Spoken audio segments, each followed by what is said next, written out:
उलझा हो, किंतु उनका स्नेह इतना उपेक्षणीय भी नहीं कि उसे भुला ही दिया जाए। यदि कन्हैया ने तुम्हें केवल इसी कारण से भेजा है तब भी मुझे यह अनुचित लगता है। जो माता पिता अपार स्नेह के साथ अनेक प्रकार से यत्न करके पालन पोषण करे, उन्हीं की सूझी एक दास को भेज कर ली जाए, भला इससे बड़ा खोटापन और क्या होगा। स्वयं आने में उसे कौन सा झंझट है, अथवा उससे उस कुबड़ी स्त्री का मोह त्यागा नहीं जाता। जो माता पिता अपनी निष्काम ममता से स्वाभाविक ही संतान का पालन करते हैं, गुणवान पुत्र बड़ा होकर कोयल के बच्चे के समान उन्हें विजातीय कोयल समझकर त्याग देता है। सत्य मात पितु हेतु पठाए, हमारे पाहि काहे लगे आए। सुनी उदो कछु तरुण दीना, हुए बदन गनुमत रज चीना। चकित पेखे उन मृदु मुस्कानी, एक गोपी कही लागी सयानी। विभव लिए जतुर थाई, जाई बेगी उनय समुहाई। तनुज विभव यस निरखी अपारा, हो अवसिते न चकचारा। होय सुबल जीवन जतासु, देखतहि जरा सुपासु। कलपिय दास्य हो बकसयाला, मात पितोहि तब तासु बाला। निज कृतज्ञताया पुनयाई, प्रगटावै निज दास पुराई। तात मात जब हूँ अस जाने, प्रमुदय पारय पूरब माने। धरे तुराई, लागू गबार न जाई भाई। सुने मुदो समरम बचा, भेनि रे बनर राय। जानी वे सदुकार कवना, लाग से अति बचताए। हरि श्री कृष्ण चंद्र की जय। यदि कन्हैया ने आपको सचमुच मैया बाबा के ही निमित्त भेजा है, तो फिर आप हमारे पास क्या लेने आए हैं। यह सुनकर उद्धव जी ने कुछ उत्तर नहीं दिया। उनके मुख पर सघन आश्चर्य प्रकट हो गया।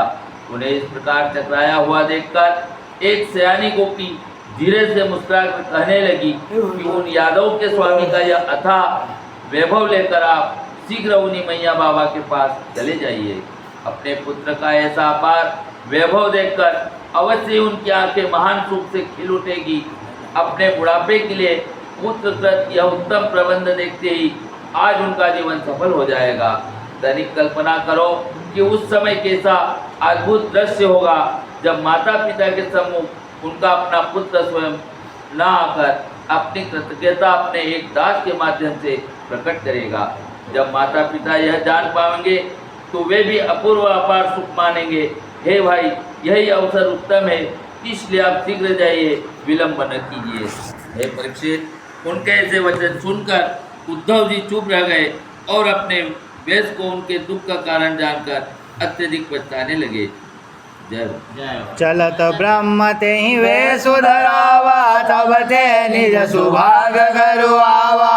ग्वालिन दुख किन्नु तै जानी, तापर बहु लागी गलानी। श्याम सखा जब फिर ब्रज आए, जदुप चरित उन विपुल सुनाए। तवनि ज्ञान तै निमित सुनावा, सुनि हम तवनि परम सुख पावा। मोरे कहिया कमाना, वेग ज्ञान बल करे निदाना। कवन प्रेम जग बिनसन जोई, पुनि जैन तै कहिय गुण सोई। मैं सुनि राख्यों जो निज काना, करो जथा मति तासु बखाना।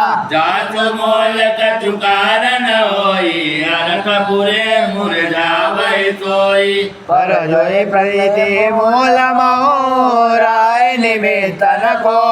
शोक पीर गत नित्य रहा, कबो न मुरझै सो।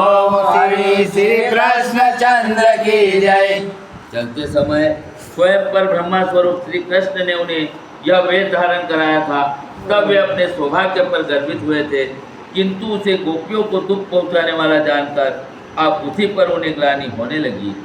गोपियों ने पुनः कहा, कन्हैया के सखा जब मथुरा से लौटे थे तब उन्होंने हमें उन यदुनाथ के अनेक चरित्र सुनाए थे। उस क्षण उन्होंने आपके ज्ञान के विषय में भी कहा था, जिसे सुनकर हम सबको बड़ा सुख हुआ था। मेरे मन में एक महान जिज्ञासा है, आप अपने ज्ञान के बल पर शीघ्र उसका निदान कीजिए। संसार में ऐसा कौन सा प्रेम है जो नष्ट नहीं होता, और उसके लक्षण भी कहिए जो अंततः नष्ट हो जाता है। मैंने जिस